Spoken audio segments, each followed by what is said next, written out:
Got a Fox News alert for you right there. Donald J. Trump became the first president ever to get a mugshot after turning himself in at a Georgia County jail on election interference charges in the state of Georgia. And our next guest says if he is elected president, he will pardon Donald Trump. GOP presidential candidate Vivek Ramaswamy joins us now. Good morning, Vivek. Good morning, Ainsley. Good morning. We've known you for years. You wrote your book. You've been, you've come on our show a lot. Then we see you up on the debate stage. You decide to run for president, and you just come out so energetic, and the polls are showing that you are loved. You really just came back from behind. Tell us, what is your reaction to all of this? So I do think we're skating on thin ice as a country right now, Ainsley, and my top goal as U.S. president is to reunite this country. I still believe that's possible. I don't think we're working with a lot of time here. If my two sons, who are toddlers now, if they graduate from 12th grade before we fix this, I genuinely worry we will not have a country left. That is what gives me my sense of urgency, and that is why I have been so clear, despite being a competitor to Donald Trump in this primary. I have been crystal clear that, yes, I will pardon him of any federal crime of which I'm able to. And the reason why is that is a precondition for moving our nation forward. We cannot turn into a banana republic where the party in power uses police force to indict and arrest its political opponents in the middle of an election. That is not how we do it in the United States of America.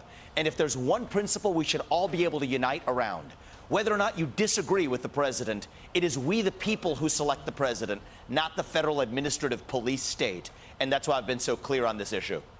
And Vivek, you mentioned you're a competitor. You and Donald Trump are both competing to be president of the United States, but you guys have a lot of the same policies.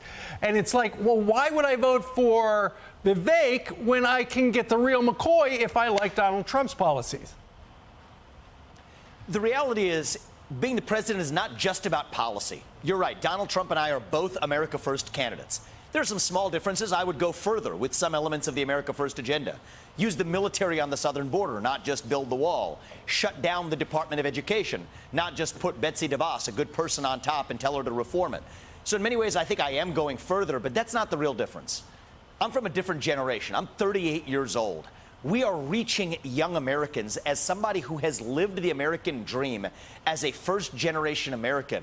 I want to build a multi-ethnic working-class coalition that delivers not just a 50.1 electoral margin, but a landslide, a moral mandate. And I genuinely believe that, as I said before, we're skating on such thin ice that this has to be a landslide election. Like Reagan delivered in 1980, I think I am the single candidate on this Republican primary that can actually deliver that landslide in 2024, and that is a critical step to reunite this country. We're reaching people young and old, black and white, man and woman. It doesn't matter. The places I've gone, from the south side of Chicago to Kensington and Philadelphia, these are places where traditional Republicans don't dare go. Many Democrats don't even dare go. But to me, the America First movement means we put all Americans first.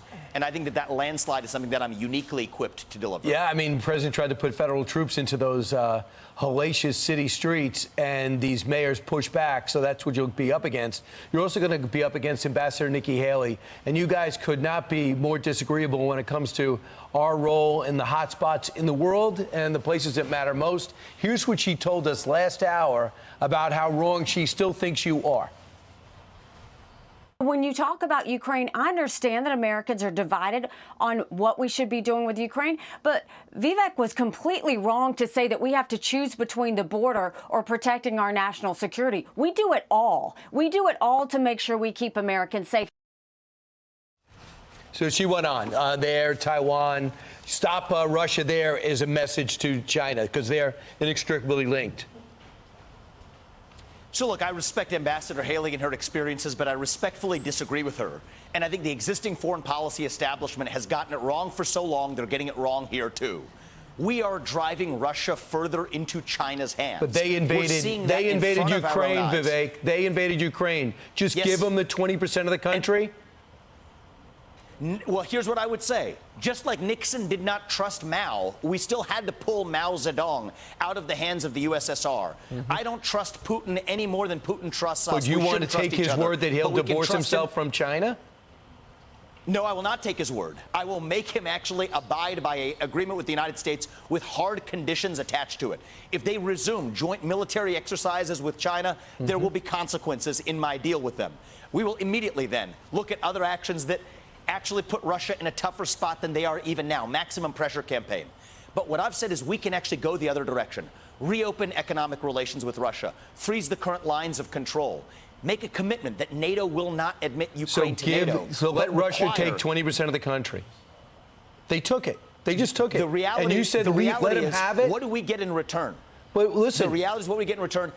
I'm keeping my eye on the prize, Brian. Here's the eye on the prize. The Russia-China alliance is the greatest threat the United States faces. There is not a single candidate in either party who has offered a coherent plan of how to disband that alliance. I have. And I want to use the Ukraine war as a chance to bring that alliance apart. That will be the single greatest advance in U.S. national security interests we've seen in a generation. We're watching the Russian army deconstructed before our eyes. We're watching the Russian army deconstructed before our eyes without any American blood. They are the aggressors, and our foreign policy did win us the Cold War, which I assume you know. Yes, in the modern Cold War, Brian, that the old establishment needs to wake up and see is that the USSR doesn't exist anymore, but communist China does. And unlike the USSR, we now depend on communist China for our modern way of life. If that had been a Russian spy balloon flying over half the United States, we would have shot it down in an instant and ratcheted up sanctions. But because it was a Chinese spy balloon, we're scared, so we didn't do it. Right. And the reality is China is bolder because they know Russia is in their camp. Russia does have the largest nuclear stockpile You will in the world. never separate them. Why do you want to embolden China even more and allow them to take disagree Taiwan? respectfully. You give what them about a win? Taiwan? You said that you were fine basically with China taking Taiwan? That's actually not what I said. Okay, what did you to say? the contrary, I'm glad Clarify we're it. having this discussion. What I said is there isn't a single candidate in the Republican Party who's had the courage to say what I've said, which is we will defend Taiwan. Right now, the U.S. policy of strategic ambiguity doesn't allow establishment politicians to say that. The U.S. policy in both parties is a one China policy.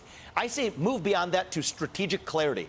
I said we will defend Taiwan, at least until we have semiconductor independence in this country, at which point we will reevaluate. And then we let them take it. At which point we'll reevaluate. All right. Brian, I will remind you that the U.S. policy right now is a one China policy. Donald Trump was derided for picking up a phone call from the Taiwanese president.